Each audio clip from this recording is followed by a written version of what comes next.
नाजरीन अस्सलाम वालेकुम। आप तमाम को शब मेराज की नेमतें सादतें बहुत बहुत मुबारक। अब बढ़ते हैं सुर्खियों की जानिब।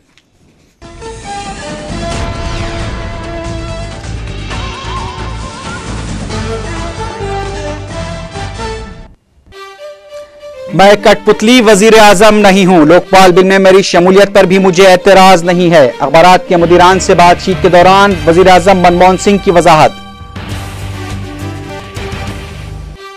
लोकपाल बिल पर इत्तेफाक राय के लिए अन्ना हजारे कल करेंगे सदनशीन यूपीए सोनिया गांधी से मुलाकात।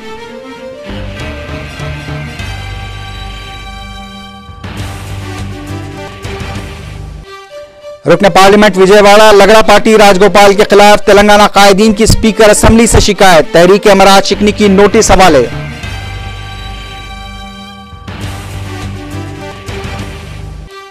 चीफ मिनिस्टर किरण कुमार रेड्डी की आज दिल्ली रवानगी। काबीना में तोसी, मसले तेलंगाना और सदारती हुक्मनामे के 14F पर आला कायदीन से बातचीत का इम्कान। अफगानिस्तान के दारुल हुकूमत काबुल में इंटरकॉन्टिनेंटल होटल पर खुदकुश हमला, 16 अफराद हलाक। तालिबान ने जिम्मेदारी कबूल कर ली, 50 अफराद को हलाक करने का किया दावा। और पेट्रोलियम अशिया की इजाफा की गई कीमतों के फैसले को वापस लेना खारिज अज इम्कान, प्रणब मुखर्जी का बयान।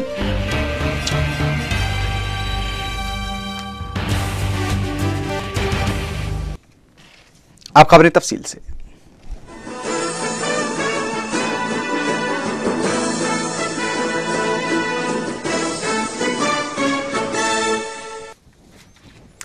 मैं कठपुतली वजीर आजम नहीं हूं। वजीर आजम डॉक्टर मनमोहन सिंह ने प्रिंट मीडिया के 5 मुदीरान से मुलाकात के दौरान ये बात कही। तकरीबन 2 घंटे तक मुदीरान से अपनी बातचीत के दौरान वजीर आजम डॉक्टर मनमोहन सिंह ने मुख्तलिफ सवालात के जवाब दिए। वजीर आजम ने उनकी हुकूमत पर कांग्रेस और सोनिया गांधी की हिदायत के तहत काम करने के इल्जामात को मुस्तरद कर दिया। ताहम उन्होंने कहा कि वो सोनिया गांधी और दीगर वज़रा से वक्तन फ़ौक्तन मुलाकात करते रहते हैं और हुकूमत की पॉलिसियों से उन्हें वाकिफ करवाते रहते हैं। वज़ीर आज़म ने सोनिया गांधी की बहैसियत कांग्रेस सदर किए जाने वाले इक़दामात की सिताइश की। वज़ीर आज़म ने राहुल गांधी को कांग्रेस के बाज़ कायदीन की जानिब से वज़ीर आज़म के ओहदे के लिए पेश किए जाने से मुताल्लिक़ सवाल के जवाब में कहा कि वो नौजवान शख्स को जिम्मेदारी सौंपने में कोई कबाहत महसूस नहीं करते और उन्हें राहुल गांधी के वज़ीर आज़म बनने में कोई एतराज़ भी नहीं है। लेकिन मनमोहन सिंह ने यह वजाहत भी की कि अभी तक इस मसले पर पार्टी में कोई बातचीत नहीं हुई है। वज़ीर आज़म डॉक्टर मनमोहन सिंह ने लोकपाल बिल पर कहा कि वो खुद को लोकपाल बिल में शामिल करने में खौफ महसूस नहीं करते। ताहम उन्होंने कहा कि उनके काबीनी वज़रा का ख्याल है कि वज़ीर आज़म को लोकपाल बिल में शामिल करने से अदम इस्तेहकाम की सूरत हाल पैदा हो सकती है। वज़ीर आज़म ने कहा कि हम लोकपाल बिल पर इत्तेफाक राय का रास्ता तलाश करेंगे। मरकजी काबीना में तोसी से मुताल्लिक़ सवाल पर वज़ीर आज़म ने कहा कि इस सिलसिले में कार्रवाई जारी है और उन्होंने इशारा दिया कि मरकजी काबीना में तोसी के दौरान नए चेहरों को शामिल किया जाएगा। ताहम उन्होंने काबीना में तोसी की तारीख से मुताल्लिक़ कुछ भी कहने से इनकार कर दिया। मखलूत हुकूमत को दरपेश मसाइल और हलीफ जमातों से इख्तलाफात पर वज़ीर आज़म ने कहा कि बाज़ उमूर पर इख्तलाफात ज़रूर हैं, लेकिन कोई भी इस वक्त इंतखाबात का सामना करना नहीं चाहता। वज़ीर आज़म ने कहा कि हुकूमत बदनुमानियों से निमटने के लिए अपने वादों की पाबंद है और कालेधन की मुल्क वापसी के लिए भी हुकूमत संजीदा इक़दाम कर रही है। लेकिन पार्टी ने मुझे दिया है मैंडेट। सोनिया गांधी का आज उनसे बात मेरी होती है, आपका काम है। और जिस तरह से बीच में जो हम लोग सब ये मानते थे कि वो क्या, चाहे वो अन्ना हजारे जी हो, रामदेव हो, सब ये कहते रहे कि वो कठपुतली की तरह काम कर रहे हैं। उनसे बार बार पूछा गया तो उन्होंने कहा कि नहीं, ऐसा कुछ नहीं है। मैं सरकार का काम करने के लिए मुझे पूरी प्रसन्नता है। रामदेव जी से मैंने बातचीत की शुरुआत की, अन्ना हजारे जी से मैंने 1 घंटे बात की। भ्रष्टाचार को रोकने का मुद्दा है, मैंने तो अपनी पहल की थी और मेरी आज भी कोशिश रहेगी प्रधानमंत्री का। समाजी जहदकार अन्ना हजारे ने कहा कि लोकपाल बिल पर कल सोनिया गांधी से वो मुलाकात करेंगे। मीडिया से बात करते हुए अन्ना हजारे ने वज़ीर आज़म के आज मीडिया के सामने लोकपाल बिल से मुताल्लिक़ दिए गए बयान पर कहा कि वज़ीर आज़म ने खुद कहा है कि वो वज़ीर आज़म को लोकपाल बिल में शामिल किए जाने के मुखालिफ नहीं है। उन्होंने कहा कि लोकपाल बिल पर इत्तेफाक राय जरूरी है और वो इत्तेफाक राय के सिलसिले में सोनिया गांधी के अलावा दीगर पार्टियों के कायदीन से भी मुलाकात करेंगे और उनको बता रहेंगे। अगर प्राइम मिनिस्टर ऐसे कहते हैं तो क्या हर्ज है? नहीं, सोनिया जी ने मिलने का समय दे दिया आपको? मिल रहा है। कितने बजे मिल रहे हैं सर? नहीं सर, कितने बजे मुलाकात हो रही है?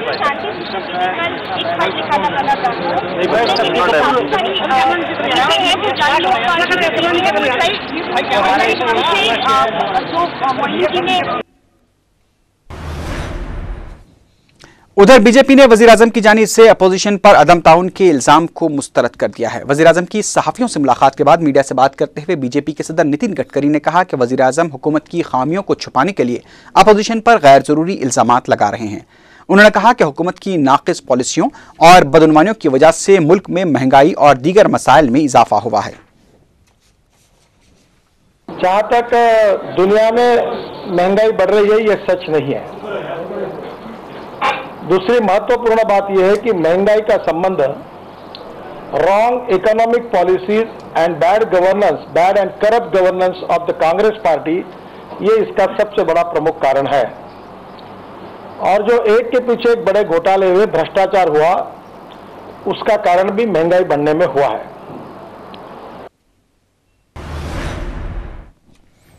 मरकजी वजीर खजाना प्रणब मुखर्जी ने पेट्रोलियम अशिया की इजाफा की गई कीमतों को वापस लेने को खारिज अज इम्कान करार दिया है। पीटीआई से बात करते हुए प्रणब मुखर्जी ने कहा कि बैन अल-अक़वामी मार्केट में क्रूड ऑयल की कीमतों में इजाफे की वजह से डीजल, पकवान गैस और केरोसिन तेल की कीमतों में इजाफा नागजीर हो गया था।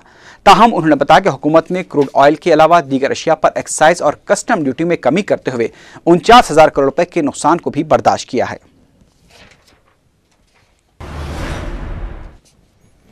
चीफ मिनिस्टर किरण कुमार रेड्डी आज दिल्ली रवाना हो रहे हैं। रियासत की सियासी सूरत हाल बिलखुसूस अलहदा तेलंगाना मसले पर कांग्रेस के एमपीज, एमएलएज और एमएलसी से 1 जुलाई के बाद इज्तिमाई इस्तीफे देने का ऐलान किया गया है। इसके अलावा वो सदारती हुक्मनामे के 14 शख्स से पैदा तनाज़े पर भी आलाकमान को सूरत हाल से वाकिफ करवाएंगे और रियासत में मौजूद दीगर मसाइल की यकसुई के सिलसिले में सलाह मशवरा करेंगे। मरकजी काबीना और रियासती काबीना में तोसी के मसले पर भी चीफ मिनिस्टर की जानिब से तबादले ख्याल का इम्कान है। कांग्रेस पार्टी के तेलंगाना कायदीन जो इज्तिमाई इस्तीफों पर बजीद है, इस मसले पर भी चीफ मिनिस्टर की आलाकमान से बातचीत का इम्कान है। अगर तेलंगाना के कांग्रेसी कायदीन इज्तिमाई इस्तीफे पेश करते हैं तो फिर कांग्रेस की परेशानियों में इजाफा हो सकता है।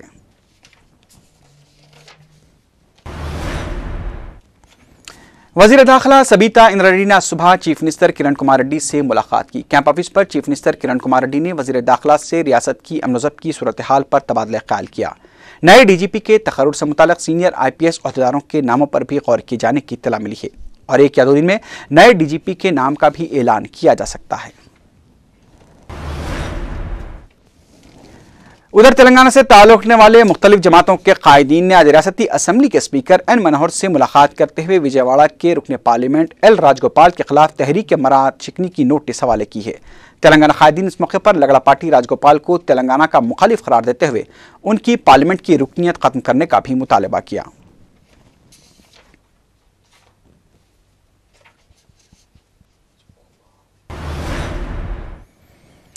उधर विजयवाड़ा के रुकने पार्लियामेंट लगड़ापाटी राजगोपाल ने तेलंगाना कायदीन की जानिब से उनके खिलाफ स्पीकर असेंबली एन मनोहर को दी गई नोटिस को मुज़क्का-ख़ैज़ करार दिया है। मीडिया से बात करते हुए एल राजगोपाल ने कहा कि आखिर किस बुनियाद पर उनके खिलाफ नोटिस के लिए तेलंगाना कायदीन ने स्पीकर से नुमाइंदगी की है। उन्होंने तेलंगाना कायदीन के मौक़िफ़ पर अफसोस का इज़हार किया।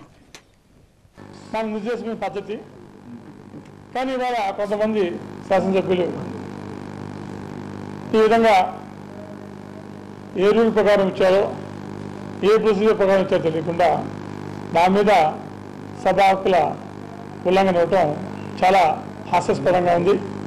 పార్లమెంట్ సభ్యునిగా टीआरएस लीडर एन नरसिम्हा रेड्डी ने कांग्रेस वज़रा मुकेश गौड़ और दानम नागेंद्र को इंतबाह देते हुए कहा कि अगर टीआरएस कायदीन के खिलाफ वो बयानबाजियों से बाज नहीं आएंगे तो उसके नताज का सामना भी उन्हें करना पड़ सकता है। मीडिया से बात करते हुए एन नरसिम्हा रेड्डी ने कहा कि चीफ मिनिस्टर की हिदायत पर कांग्रेस वज़रा गैर जरूरी बयानात दे रहे हैं।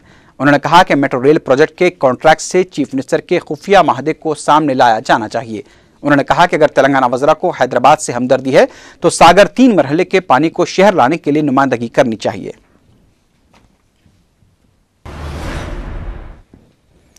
रियासती वजीर ट्रांसपोर्ट बोत्सा सत्यनारायण ने कहा कि वो और चीफ मिनिस्टर किरण कुमार रेड्डी सोनिया गांधी की क़ियादत में काम कर रहे हैं और दोनों में किसी भी तरह के कोई इख्तलाफात नहीं हैं। मेदक में अपने दौरे के दौरान बोत्सा सत्यनारायण ने फिर इस बात को दोहराया कि पार्टी और हुकूमत अलग नहीं है। उन्होंने पार्टी कारकुनों से हुकूमत के प्रोग्रामों को आवाम तक पहुँचाने पर जोर दिया। बोत्सा सत्यनारायण ने अपने दौरे के मेदक के दौरान इलाकाई इख्तिलाफात पर सियासत न करने की भी दरख्वास्त की। उन्होंने पटनचेरू में बस भवन की तामीर का भी इफ्तिताह अंजाम दिया।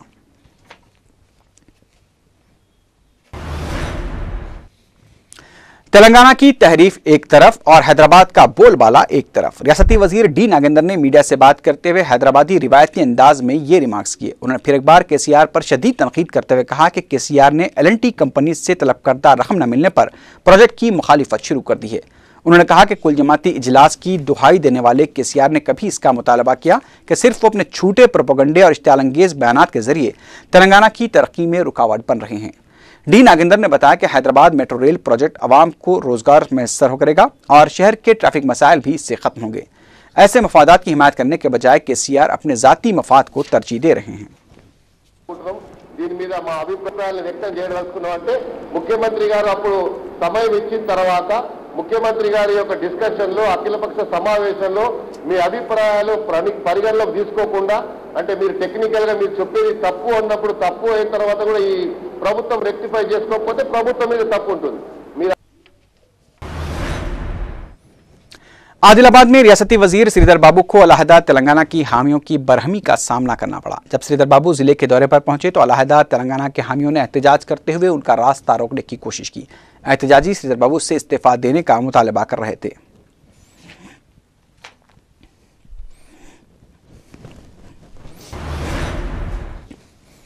अभी खबरें और भी हैं, लेकिन उससे पहले लेते हैं एक मुख्तसर सा वक्फा।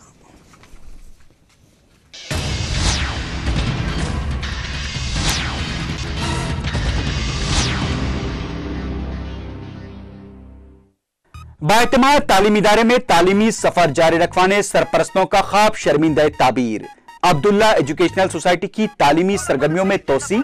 रॉयल डिग्री कॉलेज बराए खवातीन किसी भी मीडियम से इंटर या मुमासिल इम्तिहान कामयाब। खवातीन के लिए जरीन मौका, रजिस्ट्रेशन जारी है। बीए, बीकॉम और बीएससी में बेशुमार शोबे। फौरी राब्ता कीजिए। Royal degree college for women, Panjeshah, Charminar. Phone number 24560452 9293002567। West academy SSC में 100% कामयाबी फराहम करने वाला शहर का एक मुनफरिद इदारा। आला तालीम याफ्ता तजुर्बेकार असातिज़ा, पुरसुकून तालीमी माहौल, आरामदेह furniture, smart classrooms. SSC board माहिरीन की जानिब से ये तैयार करदा स्टडी मटेरियल्स। लड़कियों के लिए अलहदा क्लासेस। एसएससी में नुमाया कामयाबी और रोशन मुस्तकबिल के लिए दाखिला हासिल करें। वेस्ट एकेडमी, रूबरू pillar number 30, Mehdipatnam, Hyderabad. Call करें।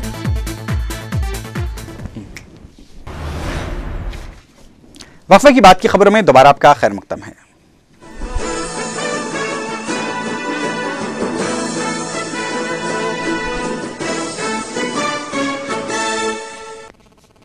अलहदा तेलंगाना के नजरियासाज प्रोफेसर जयशंकर को आज रविंद्र भारती में हुए कुल जमाती ताज़ियती इजलास में खराज पेश किया गया। इजलास में सदर टीआरएस चंद्रशेखर राव, प्रोफेसर कोदंडाराम, सदर रियासती बीजेपी किशन रेड्डी, साबिक वजीर विद्यासागर राव के अलावा दीगर कायदीन ने शिरकत की। इस मौके पर शुरका ने अलहदा तेलंगाना जिदोजहद में प्रोफेसर जयशंकर की खिदमात को खराज तहसीन पेश किया।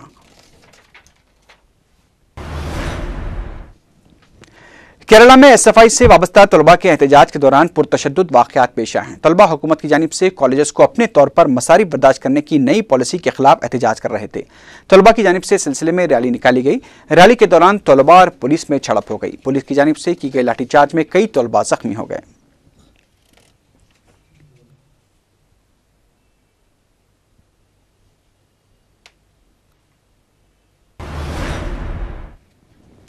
सुप्रीम कोर्ट ने आज सिंगूर अराजी की किसानों को हवालगी के मगरबी बंगाल हुकूमत के फैसले पर हुक्म इल्तिवा जारी किया है। जस्टिस पी सदाशिवम और जस्टिस ए.के. पटनायक पर मुश्तमिल बेंच ने अपने अबूरी हिदायतनामे में मगरबी बंगाल हुकूमत से कहा है कि किसानों को कलकत्ता हाई कोर्ट की जानिब से दिए जाने वाले अगले अहकाम तक सिंगूर अराजी वापस नहीं देनी चाहिए।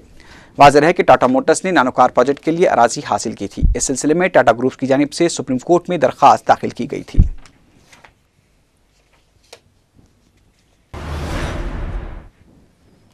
दिल्ली के इंदिरा गांधी इंटरनेशनल एयरपोर्ट पर चेकिंग सिस्टम के सर्वर में पैदा तकनीकी वजह खराबी की वजह से 50 से ज़्यादा फ्लाइट्स की परवाज़ों में खलल पड़ा है। यह खराबी आज सुबह 4 बजे पहली बार नोट की गई।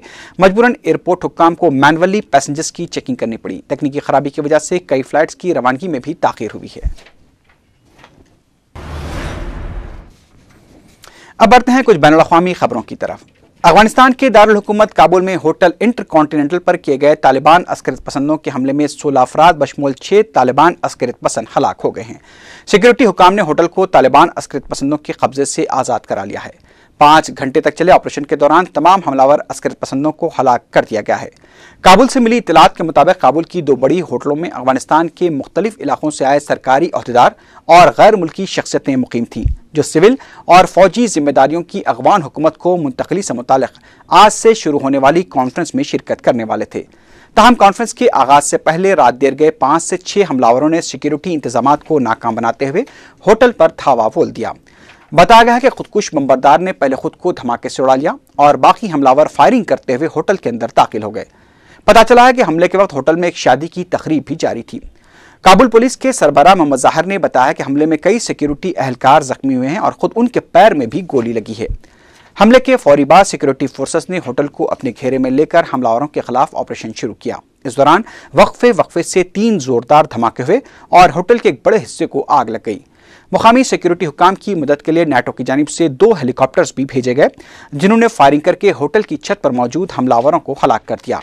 अफगान वज़ारत दाखिला के तर्जुमान ने बताया कि तमाम हमलावरों को हलाक कर दिया गया है और हमले में हलाक 6 शहरियों की लाशें भी मिली हैं, जो कि होटल के मुलाजिम बताए जा रहे हैं।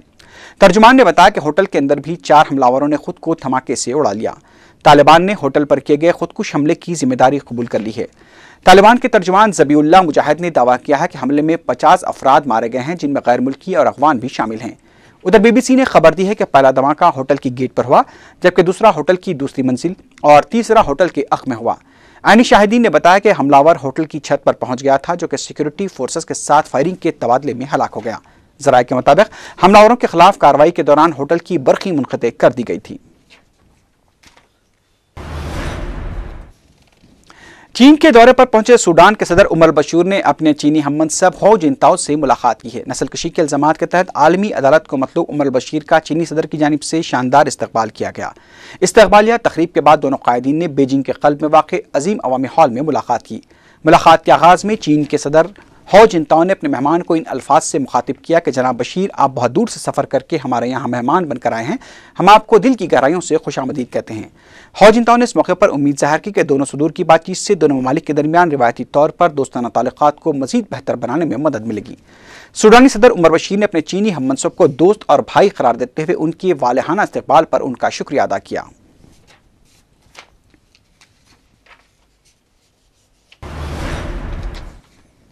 यूनान के दारुल हुकूमत एथेंस में मुजाहिरीन को मुंतशिर करने के लिए पुलिस ने आंसू गैस का इस्तेमाल किया है। मुजाहिरीन मुजव्वज़ा बचत मनसूबों के खिलाफ नारेबाजी कर रहे थे। ट्रेड यूनियनों की जानिब से 48 घंटों की आम हड़ताल का ऐलान किया गया था। मुजाहरों के दौरान पुरतशद्दुद वाक़यात भी पेश आए हैं। मुश्तइल नौजवानों ने पार्लियामेंट हाउस की निगरानी कर रहे पुलिस मुलाजमीन पर भी हमला कर दिया।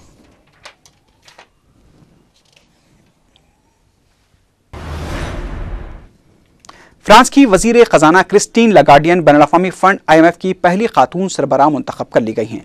IMF के 24 रुकनी बोर्ड के मुताबिक वो 5 जुलाई से अपना नया ओहदा संभालेगी। 55 साल क्रिस्टीन 5 साल तक इस ओहदे पर फायज रहेंगी।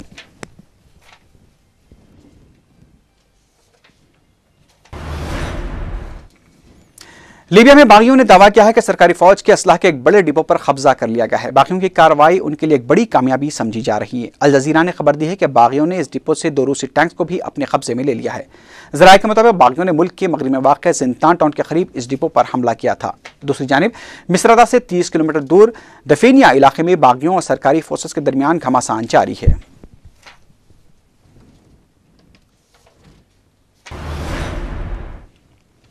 मिस्र के दारुल हुकूमत काहिरा में मुजाहिरीन पर सिक्योरिटी फोर्सेस की जानिब से की गई आंसू गैस की कार्रवाई में कई मुजाहिरीन के जख्मी होने की इत्तला मिली है। फरवरी में सदर हुस्नी मुबारक के खिलाफ किए गए मुजाहरों के दौरान हलाक 840 अफराद के वर्सा ने तहरीर स्क्वायर पर आर्म फोर्सेस की सुप्रीम काउंसिल के खिलाफ एहतजाज किया।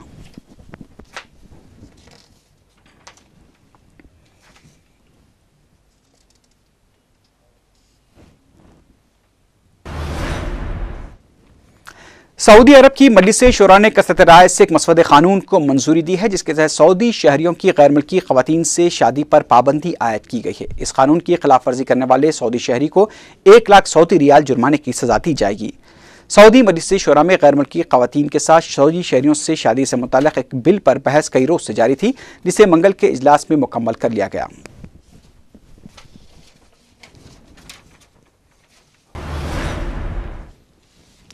आखिर में सुर्खियों पर एक बार फिर नजर डालते हैं।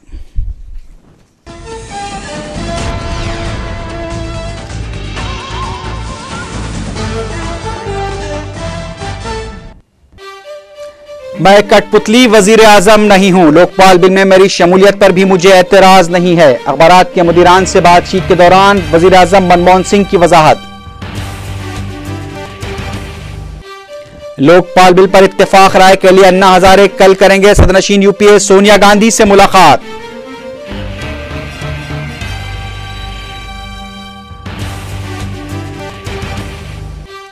रुकन पार्लियामेंट विजयवाड़ा लगड़ा पार्टी राजगोपाल के खिलाफ तेलंगाना कायदीन की स्पीकर असेंबली से शिकायत, तहरीक अमरात शिकनी की नोटिस हवाले।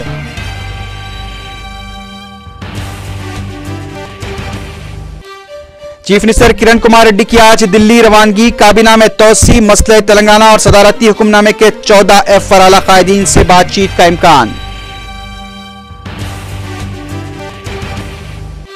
अफगानिस्तान के दारुल हुकूमत काबुल में इंटर कॉन्टिनेंटल होटल पर खुदकुश हमला, 16 अफराद हलाक। तालिबान ने जिम्मेदारी कबूल कर ली, 50 अफराद को हलाक करने का किया दावा। और पेट्रोलियम अशिया की इजाफा की गई कीमतों के फैसले को वापस लेना खारिज अज इम्कान, प्रणब मुखर्जी का बयान।